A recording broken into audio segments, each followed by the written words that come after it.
Don't tell your wife she's replaceable. My husband realized that too late. It was on a Monday morning. I was standing at the kitchen counter, serving roast chicken to my husband Frank and his mother Elaine, when the words hit me like a slap. Frank laughed at something Elaine said, his voice loud and careless. Honestly, Mom, you're right. Some wives forget they're replaceable. Elaine smirked, her eyes sliding over me like I was a piece of old furniture. Especially when they stop being useful. The gravy spoon trembled in my hand. Hot liquid spilled over the counter, but I barely noticed. I stared at them both, husband and mother-in-law, realizing they saw me as something disposable. Something they could throw away when they were done. The room went still. Then I straightened my back, wiped my hands on the towel, and said softly, duly noted. I didn't know it then, but those two words marked the beginning of the end. If you're watching this video, please like and subscribe to the channel, and tell me in the comments section where you're listening to my revenge story from. I want to know how far it has reached. My name is Helen Markham. I'm 68 years old, a retired nurse who spent 43 years married to Frank. I built this house with him, brick by brick, sacrifice by sacrifice. When Frank retired early at 60, I kept working to make sure we had enough. Then his mother Elaine moved in. It was supposed to be temporary, just 6 months while she recovered from surgery. That was 3 years ago. I gave them my best years. I thought loyalty meant something. I thought building a home together created a bond that couldn't be broken. But somewhere along the way, I became invisible to Frank. I was the woman who cooked, cleaned, and stayed quiet. The woman who made his life comfortable while he made plans that didn't include me. Looking back now, I can see the signs I missed. But at that moment, standing in my kitchen with gravy on my hands, I still believed kindness mattered. 2 days later, I heard Frank in the den, his voice low and careful. I was walking past with folded laundry when his words stopped me cold. She'll sign it. She trusts me. My stomach dropped. I pressed myself against the wall, barely breathing, listening. Just get the papers ready. We'll handle it quietly. The call ended. My hands shook so badly I almost dropped the towels. That night, after Frank went to bed, I went to the den. The desk lamp cast long shadows across the room. I opened the top drawer, moving carefully, quietly. There, under a stack of old bills, I found it. A draft property deed. The house Frank and I bought together, the house I'd scrubbed and painted and made into a home. My name was missing. Completely erased. Frank's name sat alone at the top, next to Elaine's. My chest tightened until I couldn't breathe. This was my home. Our home. And they were taking it from under me. I didn't confront Frank. Not yet. Instead, I folded the paper carefully and slid it back where I'd found it. My mind was racing, but my hands were steady. The next morning, Elaine invited her church friends over for afternoon tea. I baked cookies, arranged flowers, and served everyone with a smile. Then Elaine started her performance. Poor Helen, she said, loud enough for everyone to hear. Her memory isn't what it used to be. Yesterday she forgot where she put the sugar. Can you imagine? Her friends made sympathetic noises. Elaine continued, warming to her audience. And the arthritis in her hands. Frank worries she'll hurt herself in the kitchen. Frank, sitting across the room, laughed along. My face burned, but I kept my expression calm. I poured more tea, passed more cookies, and said nothing. That night, alone in my bedroom, I took out a small notebook from my dresser drawer. At the top of the first page, I wrote, "Record everything." Then I began to list every moment of humiliation, every whispered conversation, every document I'd found. The safe deposit key fell out of Frank's pants pocket while I was doing laundry. It was small, silver, attached to a paper tag with a number. I stared at it for a long moment, my heart pounding. The next morning, I drove to First National Bank downtown. At the counter, I ran into Patricia Cole, a woman I'd worked with years ago at the hospital. Her eyes widened when she saw me. Helen Markham. It's been ages. We talked for a few minutes, catching up. Then, almost casually, I mentioned the key. Frank asked me to check on something, but I'm not sure which box. Patricia's smile faded slightly. She glanced around, then leaned closer. Helen, I probably shouldn't, but we've known each other a long time. She led me to a private room. Inside the safe deposit box were bank statements, account numbers, withdrawal receipts. Money from our joint savings, moved into accounts with only Frank's name. Thousands of dollars. My fingers went cold. But my mind sharpened like a blade. I took photos of everything with my phone, then carefully put it all back exactly as I'd found it. Sunday service at Grace Community Church was usually peaceful. But that morning, I watched my husband flirt openly with Clara Jensen, a wealthy widow who'd lost her husband 6 months earlier. Frank stood close to her after the service, his hand resting lightly on her arm, his smile warm and practiced. Clara blushed, laughing at something he said. People noticed.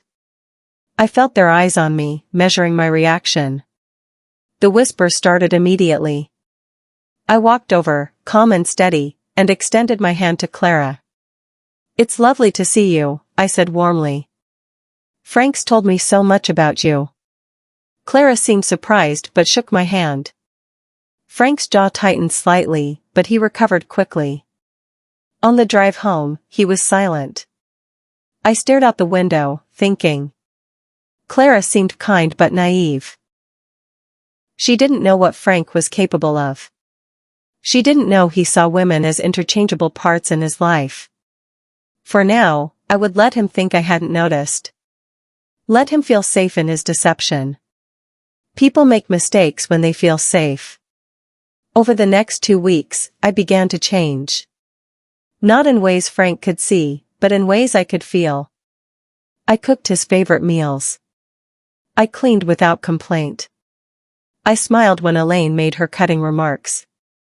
Frank relaxed. I could see it in the way he moved through the house, loose and confident. He thought I'd accepted my fate. Thought I'd given up. Elaine started making comments about Helen's new apartment and downsizing for seniors. Frank would nod along, sometimes adding his own suggestions. They spoke about my future like I wasn't sitting right there. But while they talked, I was visiting someone. Every Tuesday and Thursday, while Frank thought I was at my book club, I drove across town to the office of Thomas Wright, attorney at law. Thomas was the son of a patient I'd cared for during her final illness. She'd held my hand and told me I was an angel. Thomas remembered. When I walked into his office the first time, nervous and ashamed, he'd simply said, "Mrs. Markham, tell me everything." Thomas reviewed every document I'd photographed, every bank statement, every draft deed. His expression grew darker as he read. Finally, he looked up. "Mrs. Markham, you still legally co-own this property. If Frank tries to sell or transfer it without your consent, that's fraud." I felt something loosen in my chest. What should I do? Thomas leaned back in his chair, studying me carefully. Do nothing illegal. Just document everything. Keep records. People like your husband usually hang themselves if you give them enough rope. He paused. The money he's moved from your joint accounts, that's marital property. You have rights to it. And these withdrawal patterns suggest he's planning something larger. I nodded slowly. How long before he tries to force me out? Hard to say. But when he does, we'll be ready. I left his office that day feeling something I hadn't felt in months. Power. Not over Frank, but over my own life. For the first time, I had a plan that was mine alone. Elaine's 70th birthday fell on a Friday. Frank insisted on hosting a dinner party, inviting neighbors and church friends. I spent all day cooking while Elaine sat in the living room, directing me like a servant. That evening, Frank raised his glass for a toast.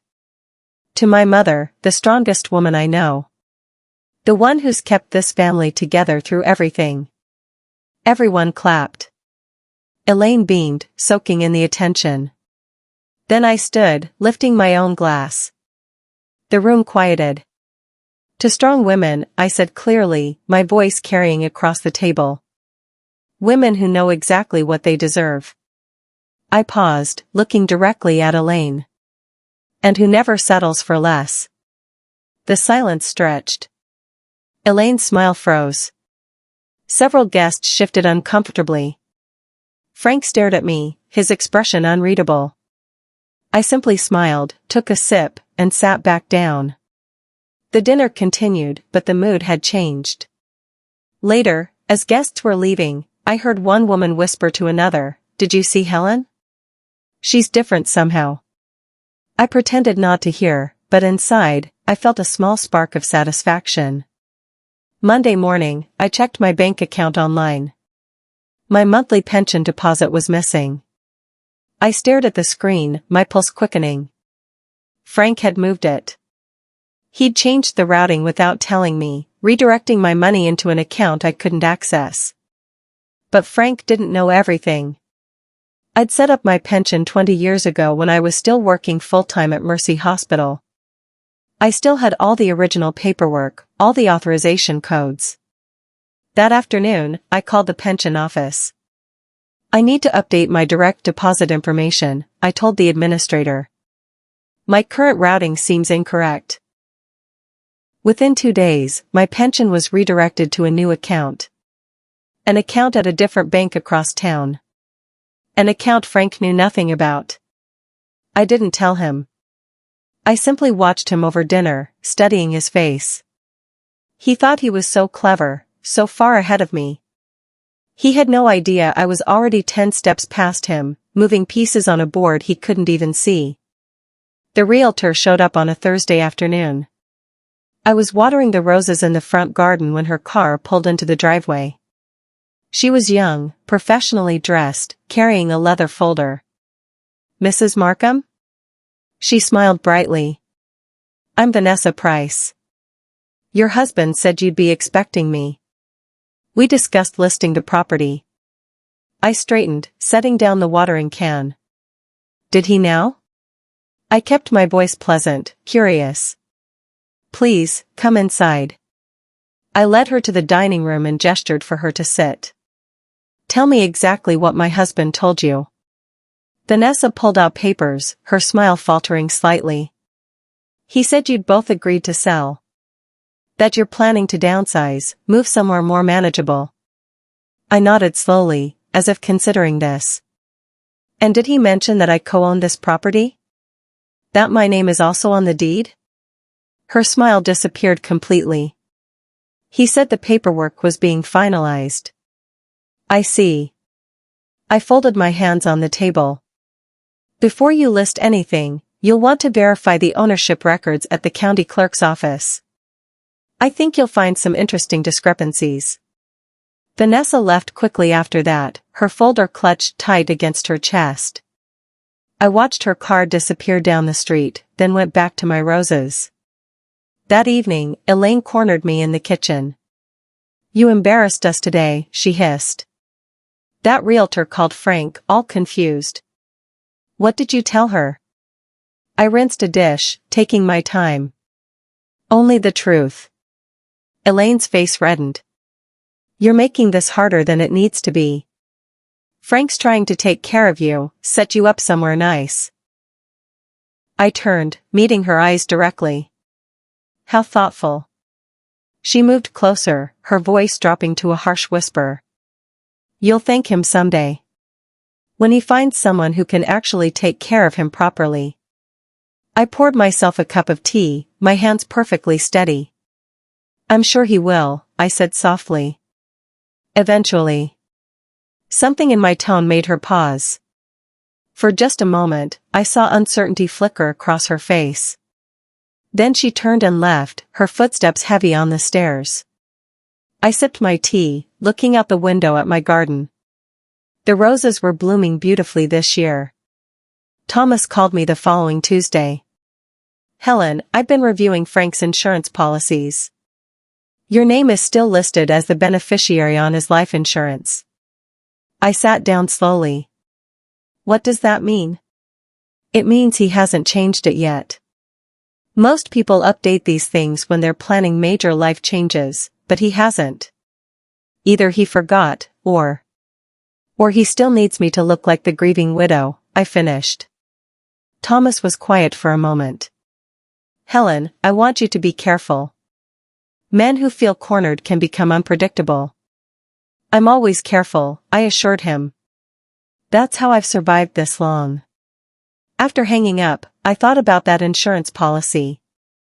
About Frank's plans, Elaine's smirks, Clara's innocent smiles. I thought about being replaceable. About being useful only until you weren't. Then I opened my notebook and added another entry. The list was getting longer. Each item was a small thread, and I was weaving them together into something Frank wouldn't see coming until it was too late. Let him think I was still the quiet wife. Let him make his plans. That's exactly how he'd trap himself. Frank found me packing a small box in the bedroom. What's this? He asked, his tone casual but his eyes sharp. I carefully wrapped a photo frame in a newspaper. Just organizing some personal things. Memories, mostly. He relaxed visibly. That's good. Good, you're thinking ahead. Over the next few days, I made a show of packing several small boxes. I labeled them with my maiden name, Rivers. I stacked them in the garage where Frank and Elaine could see them. Elaine practically glowed with satisfaction. Finally being sensible, she muttered one morning. Frank became almost cheerful. He started talking about new beginnings and fresh starts. One evening, he even tried to be kind. I'll make sure you're comfortable, Helen. You've been a good wife. You deserve to be taken care of. I looked up from my knitting. I'm sure you will, Frank. But what they didn't know was that those boxes contained only old magazines and worn-out clothes. While they watched me pack those, I was quietly photographing every hidden document in Frank's desk. Every forged signature. Every bank transfer. Every piece of evidence I'd need. Frank brought home papers on a rainy Wednesday. Just some tax forms, he said, spreading them on the kitchen table. Need your signature here and here. I picked up the papers, scanning them slowly.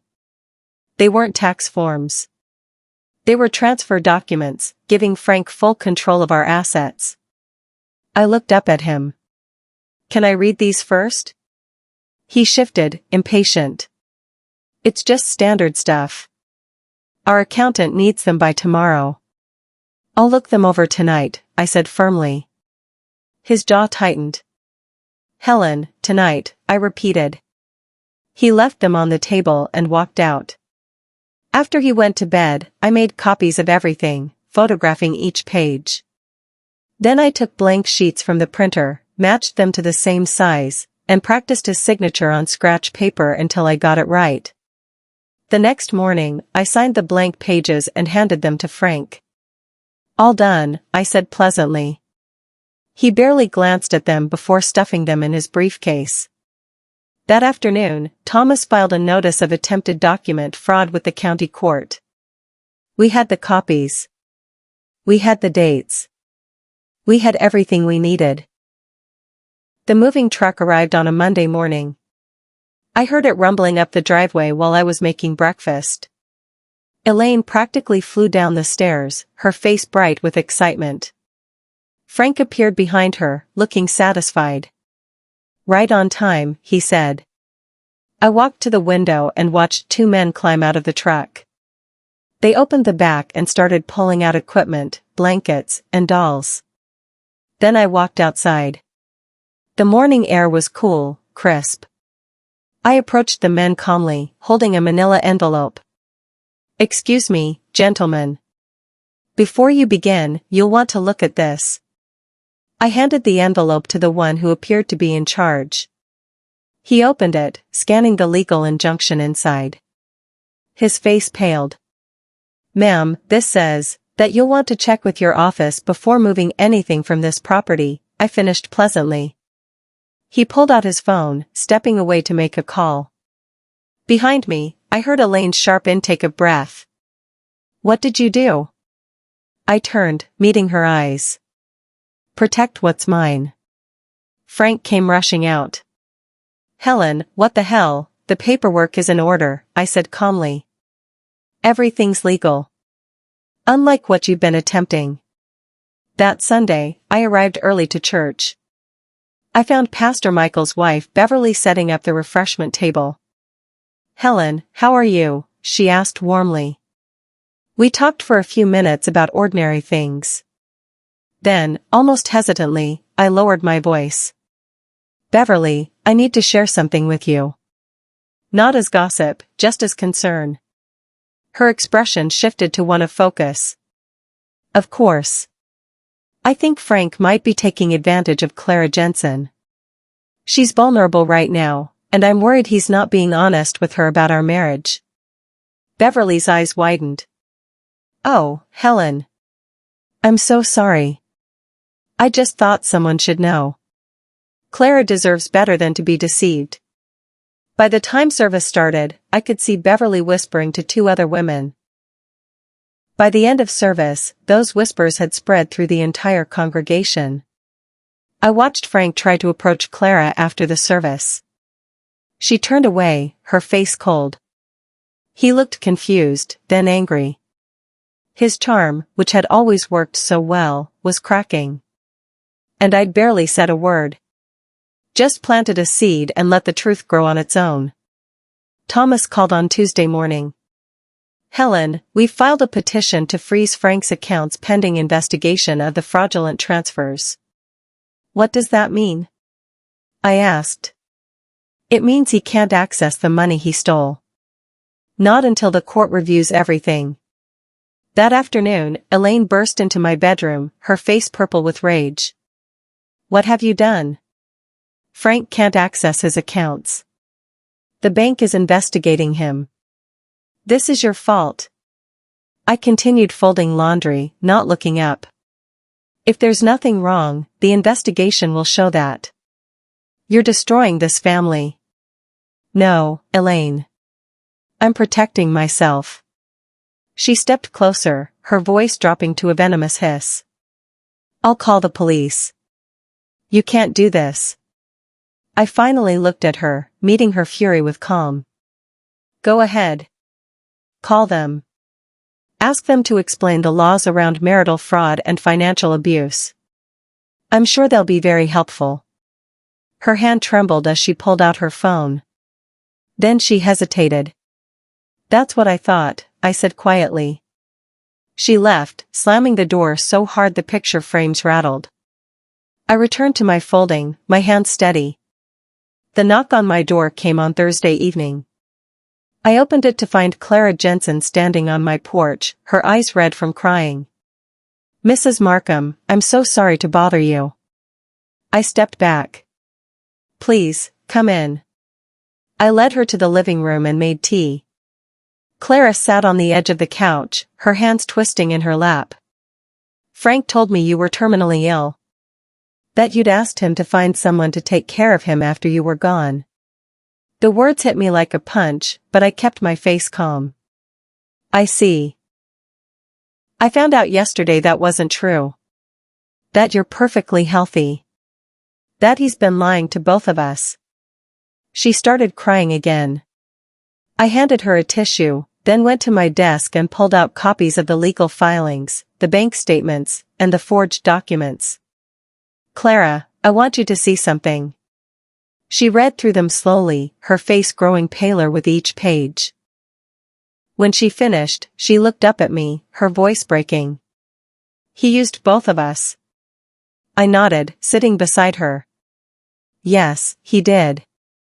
We sat together in silence for a long time. Sometimes that's all you can do. The divorce hearing took place on a cold Tuesday in November. I wore my best navy suit, the one I'd bought for Frank's retirement party. The courtroom was smaller than I'd expected, with wooden benches and harsh fluorescent lights. Frank sat across the aisle with his lawyer, a sharp-faced man who kept whispering urgently. Thomas sat beside me, his briefcase full of evidence. The judge, a gray-haired woman with glasses perched on her nose, reviewed the files for what felt like forever. Finally, she looked up. "Mr. Markham, I've examined the evidence presented by your wife's counsel. The forged documents, the unauthorized bank transfers, the attempted property fraud." She paused. "Do you have anything to say?" Frank's lawyer started to speak, but the judge held up her hand. "I'm asking Mr. Markham." Frank opened his mouth, then closed it. He looked smaller somehow, diminished. The judge turned to me. "Mrs. Markham, you've been remarkably composed throughout these proceedings." I met her eyes. "I've had practice, Your Honor." The verdict came quickly after that. I kept the house, my full pension, and ownership of all marital assets. Frank got nothing except the legal bills. Elaine collapsed 2 days after the hearing. Frank called me from the hospital, his voice tight with panic. "Mom had a heart attack." "The stress of everything, the court case, I'm sorry to hear that," I said calmly. There was a long pause. "That's all you have to say?" "What would you like me to say, Frank?" He hung up. The next morning, I went to the hospital gift shop and bought a get well card.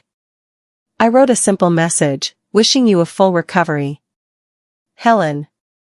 I had it delivered to Elaine's room. Nothing cruel. Nothing angry. Just peace. Just the knowledge that I'd won without becoming like them. Thomas called that evening. "The hospital bills will be Frank's responsibility. Your finances are completely separate now." "Thank you, Thomas." "How do you feel?" I looked around my quiet house, my home. "Free," I said. And I meant it. For the first time in years, I felt the weight lift completely. I wasn't replaceable. I was irreplaceable. There's a difference, and Frank had just learned it the hard way. Frank and Elaine moved into a small apartment across town. I heard about it from Beverly at church. 2 bedrooms, dark, on the 3rd floor with no elevator, she said, her voice sympathetic despite everything. I didn't feel triumphant hearing this. I felt nothing. They had made their choices. Now they were living with them. One afternoon, I drove past their building. The paint was peeling, the parking lot full of potholes. I saw Frank through a window, sitting alone at a small table, staring at nothing. He looked older, thinner, like someone had let the air out of him. I thought about stopping, about saying something. But what was there to say? He'd had a wife who loved him, a home that was warm, a life that was comfortable. He'd thrown it away because he thought I was replaceable. Because he'd forgotten that loyalty goes both ways. I drove home to my house, the one with the blooming garden and fresh paint. The one where I could breathe without feeling small. That night, I made my favorite dinner and ate it slowly, savoring every bite. Spring arrived, bringing warm sunshine and new growth. I hosted a small garden party, inviting neighbors and friends from church. We ate sandwiches and drank lemonade, laughing in the afternoon light. The roses I'd planted years ago were spectacular this year, deep red and fragrant.